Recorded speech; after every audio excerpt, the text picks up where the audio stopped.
షణ్ముఖ్ అతని అన్న సంపత్ కేసులో సంచలన విషయాలు వెలుగులోకి వస్తున్నాయి.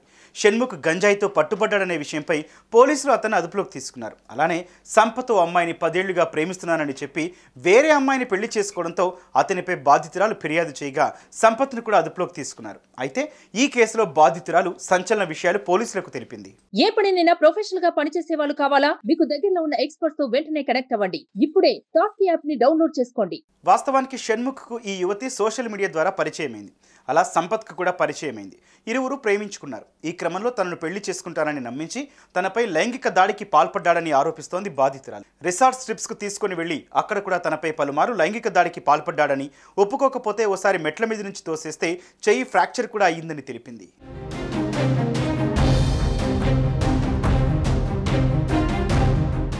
ఎప్పుడు పెళ్లి ప్రస్తావన తీసుకుని వచ్చినా అక్కడి నుంచి తప్పించుకునేవాడని చెప్పింది. 3 ఏళ్ల క్రితం తనకు సంపత్తో పెద్దల సమక్షంలో నిశ్చితార్థం కూడా జరిగిందని చెప్పింది. ఇక పెళ్లి నెక్స్ట్ అంటూ ఆ తర్వాత కూడా తనను శారీరకంగా వాడుకున్నాడని ఫిర్యాదులో పేర్కొంది. ముఖ్యంగా తనకోసారి అబార్షన్ కూడా చేయించాడని పోలీసులకు చెప్పుకొచ్చింది.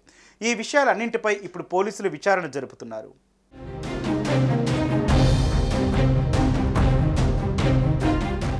2 రోజుల క్రితం సంపత్ తండ్రి తనకు కాల్ చేసి సంపత్ వేరే పెళ్లి చేసుకున్నాడు, నువ్వు కూడా వేరే వ్యక్తిని పెళ్లి చేసుకో అని చెప్పాడని, ఒప్పుకోకపోతే బూతులు తిట్టారని ఫిర్యాదులో పేర్కొంది. సంపత్ను కాంటాక్ట్ చేసేందుకు ప్రయత్నించినా కూడా రెస్పాండ్ కాకపోవడంతో 10 ఏళ్లు తనను మోసం చేశాడంటూ పోలీసులకు ఫిర్యాదు చేసింది.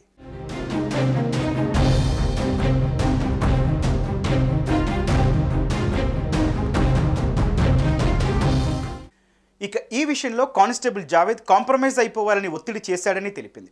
తన పాత్ర ఏంటో కూడా తెలుసుకోవాలని, ఈ విషయంలో తనకు న్యాయం జరిగేంత వరకు ఊరుకునేదే లేదని తెలిపింది. అంతేకాదు తనకు ప్రాణహాని కూడా ఉందని చెబుతోంది. చూద్దాం, పోలీసులు క్లారిటీ ఇచ్చేంత వరకు ఎవరు ఏంటి అనేది ఓ కొలిక్కొచ్చే అవకాశం ఉంది.